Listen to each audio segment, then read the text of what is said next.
The bell above the diner door rang sharply that morning, cutting through the smell of burnt coffee and old grease, and for one brief second, it felt like the sound of a life snapping in half. Everyone in the small roadside diner turned their heads at once as 5 bikers stepped inside, leather jackets dusted with road dirt, boots heavy, faces unreadable. The waitress behind the counter froze, not because of fear, but because she already knew what would happen next. By the end of that day, she would be fired for doing nothing wrong at all. And what happened the very next day would shock not only the diner, but an entire town that thought it understood people, until it didn't. Before we go any further, if you believe in kindness, second chances, and the idea that doing the right thing still matters in a hard world, take a moment right now to like this video, leave a comment, share it with someone who needs hope, and subscribe to the channel. Stories like this exist because people still care. Her name was Anna Morales, and she had learned early in life how to keep her head down and her heart quiet. She was 27, a single mother, and the kind of person most people didn't really see even when she stood right in front of them. Every morning before sunrise, she tied her hair back, kissed her sleeping daughter on the forehead, and walked 3 blocks to the bus stop with aching feet and a prayer she never said out loud. The diner was not her dream, but it paid the rent most months, and the free meals helped stretch groceries just a little further. She smiled when customers came in, refilled cups before they were empty, and apologized even when things weren't her fault. It was survival disguised as politeness. The diner itself sat on the edge of town, right where the highway bent toward the mountains. Truckers, tourists, locals, and the occasional biker all passed through, but the owner, Mr. Collins, had strong opinions about who he wanted inside. He believed bikers brought trouble, noise, and bad reputation, and he made that clear to his staff without ever putting it in writing. Anna knew this. Everyone knew this. But policies written in fear tend to collapse when faced with real human beings standing cold and hungry in front of you. That morning, the bikers didn't come in loud or aggressive. They came in tired. Their faces showed long miles and longer nights, and one of them walked with a slight limp that suggested pain he was trying to ignore. They took a booth near the window and sat quietly, helmets placed neatly on the seat beside them. Other customers stiffened. A few whispered. Someone rolled their eyes. Anna noticed all of it as she wiped the counter, her chest tightening with a familiar mix of anxiety and empathy. She hesitated only a moment before grabbing menus and walking over. It wasn't bravery, it was habit. She treated them the same way she treated everyone else, because that was who she was. She took their order, refilled their coffee, and even brought an extra plate of fries when she noticed one of them barely touching his food, his hands shaking slightly. No one thanked her out loud. They didn't need to. There was something unspoken in the way they nodded, something respectful, something human.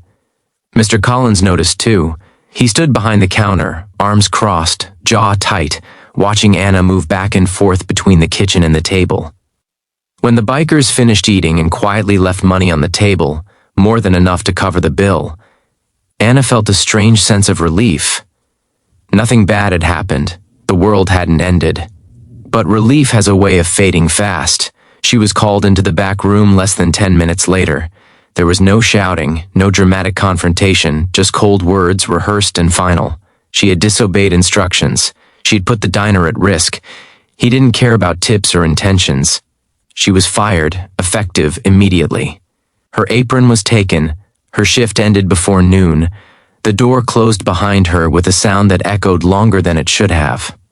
Anna stood outside the diner with her last paycheck folded in her pocket and nowhere to be until it was time to pick up her daughter from school. She sat on the curb, staring at the highway, watching cars and trucks pass like lives that kept moving without her. Fear crept in slowly, then all at once. Rent was due. Bills were stacked on the kitchen table. There was no savings. She wondered if kindness was a luxury she could no longer afford. That night, she told her daughter everything was fine. She cooked rice and beans and smiled through the ache in her chest. After her daughter fell asleep, Anna sat at the small kitchen table and cried quietly, the kind of crying that doesn't make noise because there's no energy left for sound. She applied for jobs online until her phone battery died. then stared at the dark screen and imagined the worst. The next morning arrived too quickly. Anna woke with the same routine, then remembered she had nowhere to go. She made breakfast, walked her daughter to school, and came home to an apartment that felt suddenly too small and too silent. Around mid-morning, her phone buzzed with a notification she almost ignored. It wasn't a job offer. It was a message request from someone she didn't know, followed by several missed calls from a local number. At the same time, back at the diner, something unusual was happening. The parking lot was filling up, not with angry customers or delivery trucks, but with motorcycles. One by one, they lined the edge of the lot, engines rumbling, chrome catching the sunlight. People slowed their cars to stare. Some pulled out phones, others turned around and left. By noon, there were more than 20 bikes parked outside, and the diner doors opened and closed non-stop. The bikers from the day before had returned, but they hadn't come alone. They came with friends, and friends of friends, all wearing patches that told stories of miles ridden and losses survived. They didn't come in loud or threatening. They came in calm, orderly, and determined. They filled every booth and counter seat, ordering meals, tipping generously, and asking one question over and over again. Where was the waitress from yesterday? Mr. Collins tried to brush it off. He said she didn't work there anymore. He said it was none of their business. But the bikers didn't raise their voices or make demands. They simply stayed. They ate. They waited. Word spread fast in a small town, especially when something didn't fit the usual narrative. By early afternoon, locals had gathered outside, curiosity overpowering fear.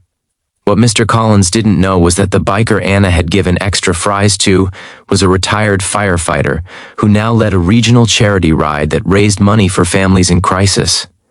He had noticed her kindness not as weakness, but as character. When he learned she'd been fired for serving them, something in him hardened. Not anger, but resolve. Calls were made, messages sent. By the time Anna finally answered her phone, her hands were shaking.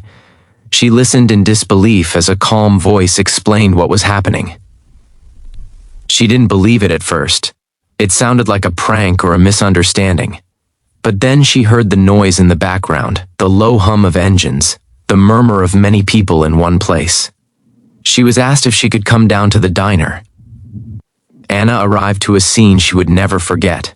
The parking lot looked like a rally. Cameras from local news stations were setting up. People she had served for years stood in clusters, whispering and pointing. The biker stood aside as she walked toward the entrance, creating a quiet path without saying a word. Inside, the diner felt smaller than ever, filled with tension and something else she couldn't name yet. Mr. Collins was pale. He tried to speak, but his words were lost in the weight of the moment. The biker who had called her explained everything clearly, calmly, and publicly. They weren't there to threaten. They were there to support someone who had shown basic human decency when it mattered. They announced that their charity would be hosting their next major fundraising event somewhere in town, and they wanted it to be at a place that respected people, not stereotypes. By the end of the day, the story had spread beyond the town. Social media lit up. Comments poured in. Some criticized, most praised. Donations started coming in for Anna from people who had never met her but recognized themselves in her struggle. Mr. Collins, facing pressure he never expected, offered Anna her job back with an apology that felt heavy and uncertain. Anna declined. A week later, with help from the bikers and the community, Anna was standing behind the counter of a small cafe space that had been empty for years. It wasn't fancy. The paint was chipped, the sign was temporary. But it was hers. The bikers showed up for the opening, parked along the street, smiling for photos they didn't ask for. Locals filled the tables.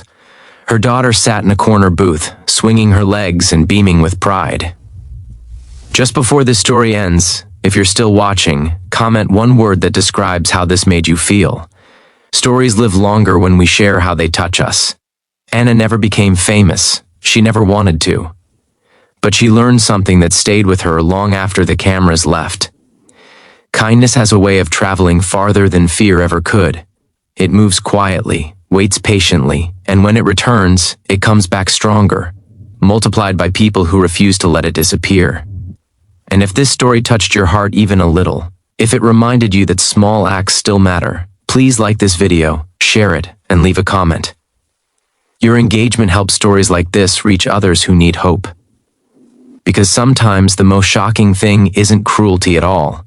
It's how powerful simple goodness can be when people finally stand up for it.